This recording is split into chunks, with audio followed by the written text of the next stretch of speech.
Hello everyone, commerce अध्ययन के इस वीडियो में हम डिस्कस करेंगे बजट, जो कि आपके मैनेजमेंट अकाउंटिंग में जो चैप्टर है बजट एंड बजटरी कंट्रोल उसी का एक पार्ट है।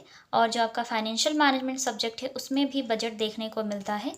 इससे पहले हमने वीडियोस में डिस्कस किया था कि बजट को किस तरह से क्लासिफाई किया गया है और उसकी मीनिंग डेफिनेशन क्या होती है, साथ ही साथ उसके एडवांटेजेस एंड डिसएडवांटेजेस क्या होते हैं। अगर आपने उन वीडियोस को नहीं देखा हुआ है तो उन वीडियोस का जो लिंक है वो यहाँ आई बटन पर देखने को मिल जाएगा, तो यहाँ से जाकर देख सकते हैं आप। और जो बजट की प्लेलिस्ट है उसका लिंक आपको डिस्क्रिप्शन बॉक्स में मिल जाएगा, तो वहाँ से जाकर भी उस वीडियो को देख सकते हैं। इस वीडियो में हम बात करने वाले हैं डिटेल में फंक्शनल बजट को, देखेंगे कि इस फंक्शनल बजट में कौन कौन से बजट शामिल किए जाते हैं और उनके क्या रोल होता है एक बिजनेस ऑर्गेनाइजेशन में। तो वीडियो के साथ इन तक बने रहिएगा ताकि हर एक पॉइंट आपको अच्छे से क्लियर हो जाए। अब हम बात करेंगे फंक्शनल बजट को, यहाँ पर हम डिपार्टमेंटल बजट भी बोलते हैं एंड सब्सिडरी बजट भी बोलते हैं। इसकी मीनिंग हम थोड़ा सा देख लेते हैं। They are also known as departmental budgets and subsidiary budgets.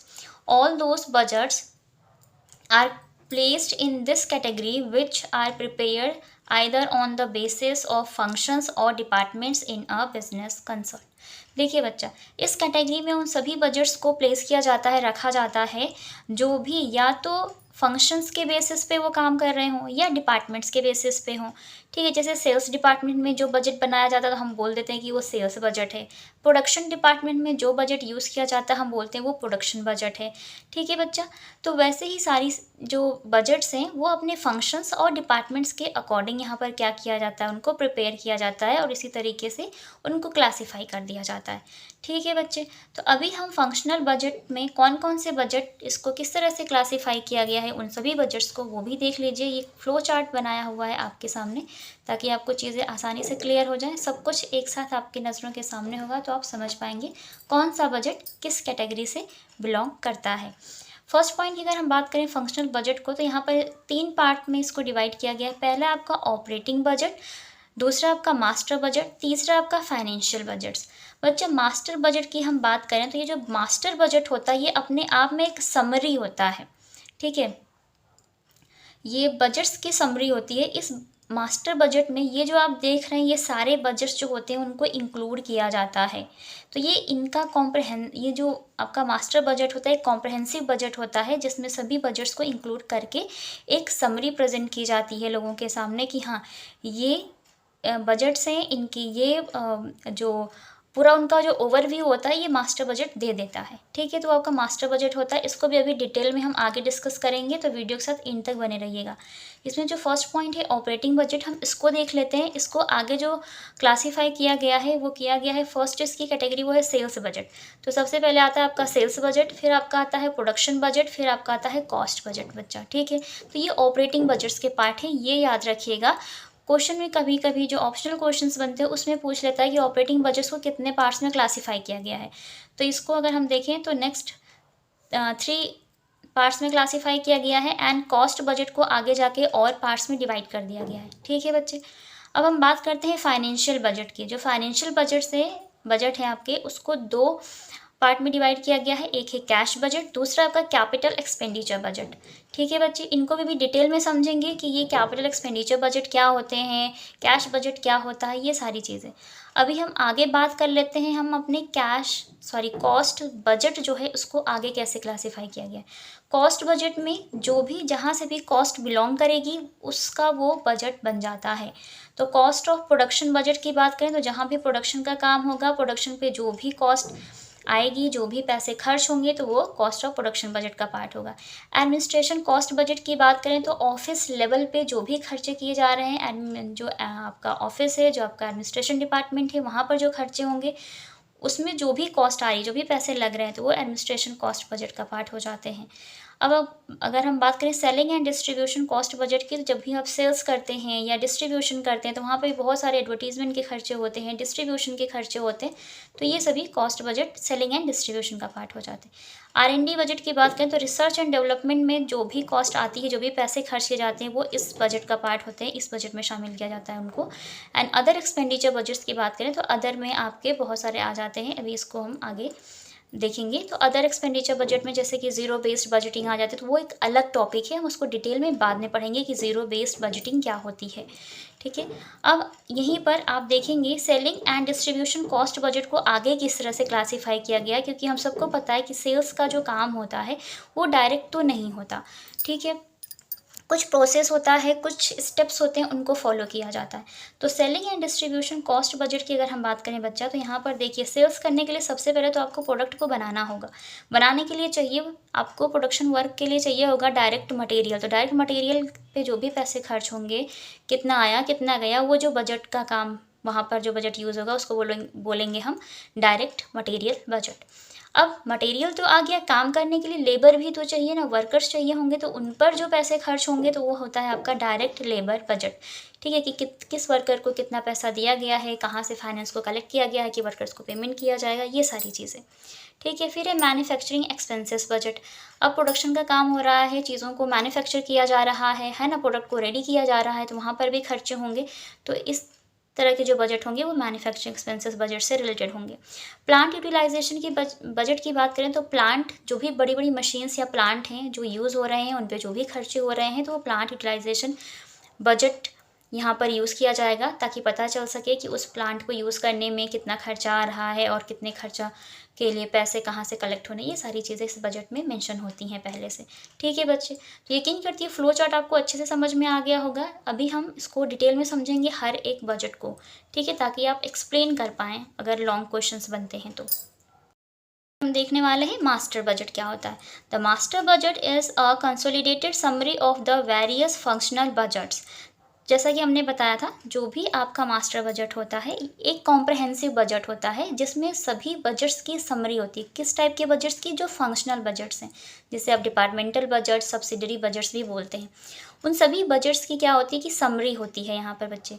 ठीक है, मीन्स इस मास्टर बजट में हर एक बजट को प्रेजेंट किया जाता है और देखो उनका पूरा ओवरव्यू दिखाया जाता है कि हाँ ये पर्टिकुलर बजट का ये रहा है रिकॉर्ड, सारी चीज़ें यहाँ पर मेंशन होती हैं। ठीक है बच्चे, और अगर हम बात करें according to some experts, budgeted profit and loss accounts and budgeted balance sheet may be treated as master budget. बहुत सारे ऐसे एक्सपर्ट भी हुए हैं जिनका ये कहना है कि जो भी आपकी budgeted profit and loss account है एंड बैलेंस शीट है, उसको भी यहाँ पर मास्टर बजट की तरह ही ट्रीट किया जाता है। कुछ एक्सपर्ट्स का ऐसा कहना है, क्योंकि प्रॉफिट एंड लॉस अकाउंट्स भी हमें यही दिखाता है कि एक बिजनेस ऑर्गेनाइजेशन का क्या प्रॉफिट एंड लॉस रहा है, उनकी जो बैलेंस शीट है वो किस तरह से फाइनेंशियल पोजीशन को शो कर रही है। तो ये अगर बजटेड है, budgeted profit and loss account and budgeted balance sheet है, चीज़ों को मेंशन किया गया है कहाँ पे कितना खर्चा होना है, कहाँ से कितनी इनकम अर्न होनी है, कितनी एसेट्स है, कितनी लायबिलिटीज़ है, तो ये सारी चीज़ें ही तो बजट की तरह ही काम कर रही हैं। तो क्या करते हैं, ये भी मास्टर बजट की तरह ही ट्रीट किए जाते हैं। तो मास्टर बजट आप इन्हें बोल सकते हैं। ठीक है, लेकिन बस आप इतना ध्यान रखिएगा, जो मास्टर बजट होता है इसको कॉम्प्रहेंसिव बजट बोला जाता है। इसमें सारे ही फंक्शनल बजट्स की समरी को प्रेजेंट किया जाता है। ठीक है बच्चा, तो ये होता है आपका मास्टर बजट। आगे हम देख लेते हैं फंक्शनल बजट। मास्टर बजट जो है वो फंक्शनल बजट का ही पार्ट है, ये ध्यान रखिएगा। फंक्शनल बजट में अगर हम देखें तो मेन जो आपका पहला बजट है वो है सेल्स बजट। अब सेल्स बजट होता क्या है? So sales budget is a forecast of sales during budget period.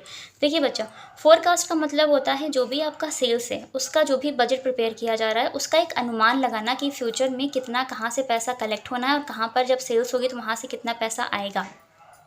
ठीक है, तो वो होता है आपका सेल्स बजट। सेल्स बजट में और भी हम पॉइंट्स देख लेते हैं। It presents the sales projections in terms of quantity, value, period, sales area, product etcetera. तो आपका जो भी सेल्स बजट होगा उसमें जो जो चीज़ें इंक्लूड किए जाएंगे, वो जिन चीज़ों को उसमें प्रेजेंट किया जाएगा वो होगा सेल्स की क्वांटिटी कितनी है, उसकी वैल्यू, उसका time period, sales area and product, किस प्रोडक्ट की सेल्स के बारे में यहाँ पर बात किया जाए, वो सारी चीज़ें यहाँ पर मेंशन होंगी। ठीक है, कि बजट के टाइम जो भी आपका सेल्स है, तो सेल्स में बहुत सारी कॉस्ट भी आती हैं। सेल्स आप करते हैं तो कैश कलेक्ट भी किया जाता है, मीन्स पैसे रिसीव होते हैं। तो ये सारी चीज़ें बजट में मेंशन होती हैं पहले से। फोरकास्ट का मतलब होता है कि आप पहले से एक एस्टिमेट कर लेते हैं, चीज़ों को एक अनुमान लगा लेते हैं कि हाँ कि जो सेल्स है वो किस तरह से फ्यूचर में होने वाली है, किस प्रोडक्ट की किस क्वांटिटी में उसकी क्या वैल्यू होगी और कितने टाइम पीरियड के लिए होगी। ठीक है, ये सारी चीज़ें इस सेल्स बजट में मेंशन होती हैं बच्चे। ओके, नेक्स्ट हम बात करेंगे प्रोडक्शन बजट की। प्रोडक्शन बजट क्या होता है? आप सभी को पता है कि प्रोडक्शन का काम जब कभी भी होगा, कहीं पर भी होगा, तो प्रोडक्शन करने के लिए पैसों की ज़रूरत होगी। तो पैसे कहाँ से यूज़ किए जाएंगे, किस प्रोडक्ट को बनाने में कितना खर्चा आना है, कितनी लागत आएगी, कॉस्ट आएगी, वो सारी चीज़ें यहाँ पर मेंशन होती हैं इस बजट में। So production budget is a forecast of total output of the whole organization broken into estimates of output of various products to be produced during budget period। तो इस प्रोडक्शन बजट में एक budget period का जो भी production हो रहा है, जिस भी प्रोडक्ट का प्रोडक्शन किया जाएगा, एक पूरे ऑर्गेनाइजेशन के उस टोटल आउटपुट का पहले से एक यहाँ पर अनुमान लगाया जाता है कि कितनी कॉस्ट आने वाली है उस पर, ठीक है, कितना खर्चा होगा। ये सारी चीज़ें इस प्रोडक्शन बजट में पहले से लिखी जाती हैं ताकि फ्यूचर में चीज़ों को आसान किया जा सके। ठीक है बच्चे, कि कहाँ से कितनी लागत आएगी, ठीक है, कि किस पर पैसे खर्च होंगे और उसके लिए कहाँ से उन्हें फ़ंड कलेक्ट करना होगा, वो सारी चीज़ें इस प्रोडक्शन बजट में वो मेंशन रखते हैं। कॉस्ट बजट की अगर हम बात करें यहाँ पर, ये सेम ऐसा ही है। कोई भी किसी भी तरह का कोई भी अगर बजट है तो ये ऐसा ही बजट है जैसे मान लीजिए फ्यूचर में जो हमारे पेरेंट्स होते हैं वो कुछ डिसाइड करके चलते हैं। लाइक अगर हमारे एजुकेशन की बात होती है तो वो ये डिसाइड करते हैं कि हाँ हमारा बच्चा फ्यूचर में क्या करने वाला है, उसकी क्या कैपेबिलिटी है, ठीक है, और अगर हम उसको किस तरह की एजुकेशन प्रोवाइड करेंगे तो कितना खर्चा आएगा, कितना पैसा लगेगा, और उस पैसे को उन्हें कैसे अरेंज करना है, उसके लिए वो पहले से बजट बनाकर चलते हैं। ठीक है, कि अगर उनका बच्चा पढ़ने में अच्छा है, उसकी बायो बहुत अच्छी है, बायोलॉजी अच्छी है, तो अगर वो मेडिकल फील्ड में जाना चाहता है तो उसके लिए वो बहुत ज़्यादा जो फ़ंड है वो पहले से रखते हैं। उनको पता होता है कि अगर उनका बच्चा उस फील्ड में जा रहा है तो कहाँ पर उसको कितना पैसा हमें खर्च करना होगा उस पर, वो सारी चीज़ें तो पहले से डिसाइडेड होती है। सेम बजट भी हर फील्ड में वैसे ही काम करता है, बस यहाँ पर नाम चेंज हो जाता है, तरीका बदल जाता है, काम वही चीज़ें होती हैं। ठीक है, उसी तरीके से करती हैं चीज़ें यहाँ पर भी। कॉस्ट बजट की अगर हम बात करें यहाँ पर, सो this budget is prepared after determination of the volume of output in production budget and it presents N estimate of cost of output planned for a budget period. अब यहाँ पर जो भी आपका बजट प्रिपेयर किया जाता है, ये सारी चीज़ें डिसाइड करने के बाद कि वॉल्यूम ऑफ आउटपुट क्या होगा, ठीक है, जो भी आपका प्रोडक्शन हो रहा है उसमें कि किस मात्रा में प्रोडक्शन किया जाएगा, ये सारी चीज़ें वो एस्टिमेट करते हैं, उसको डिटरमिन करते हैं और पता लगाते हैं कि अगर इस वॉल्यूम में प्रोडक्ट को रेडी किया जा रहा है, इस क्वांटिटी में प्रोडक्ट को बनाया जा रहा है, तो उस पर कितनी कॉस्ट आनी है, फ्यूचर में आएगी, वो सारी चीज़ें इस कॉस्ट बजट में मेंशन की जाती हैं। ठीक है बच्चा, तो ये होता है आपका कॉस्ट बजट। नाम में ही सब कुछ छिपा हुआ है। सेल्स बजट है तो ये सेल्स से रिलेटेड होगा, प्रोडक्शन बजट है तो प्रोडक्शन से रिलेटेड होगा, किसी भी प्रोडक्ट को बनाया जाता है तो उस पर कितनी कॉस्ट आती है, वो सारी चीज़ें। कॉस्ट बजट है तो कॉस्ट कितनी आएगी किसी भी प्रोडक्ट के क्वांटिटी को प्रोड्यूस करने में, वो सारी चीज़ें। तो ध्यान रखिएगा, जैसा नाम है वैसे ही ये बजट्स हैं, वैसे ही काम करेंगे। ठीक है, तो कन्फ्यूज़ मत होइएगा। हम बात कर लेते हैं cash budget. Important role play करता है। हर एक बजट का हर एक डिपार्टमेंट में अपना इम्पॉर्टेंट रोल होता ही होता है। जैसे घर में हमारे पेरेंट्स बजट बनाते हैं तो घर का बजट होता है, तो वो उनका अपना इम्पॉर्टेंट रोल होता है। ठीक है, वैसे ही कैश बजट की अगर हम बात करें तो हर एक बिजनेस ऑर्गेनाइजेशन में कैश यूज़ होती है, कैश का इनफ्लो होता है, कैश का आउटफ्लो होता है।